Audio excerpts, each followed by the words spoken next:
Hey guys, this is Grace and I'm coming on to you with a little bit of a review of the layouts that I created. Basically, this video was just going to showcase the layouts that I created, and each one of them has a process video. So if you're new to my channel, or this is like your first video that you're watching from this mini series, make sure that you check out the other ones in this. I'm going to create a playlist after this has all gone live, and so if you're watching this at a later time, make sure that you check out the playlist because it will have all the process videos for the layouts.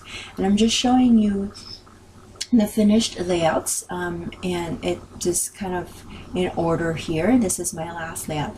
Now, as I mentioned in my fifth process video, that I had a few more papers and whatnot from this collection, so I decided to just make cards with it, and I used a bunch of them.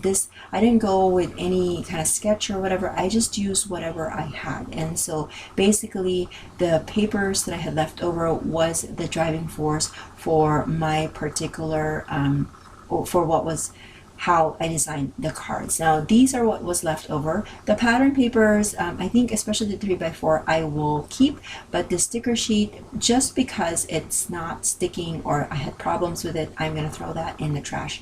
So basically that is my my mini series. I hope that you guys like this video and that you have got you took away some ideas on how to use up a collection with this mini series, and I will catch you guys another day. Bye.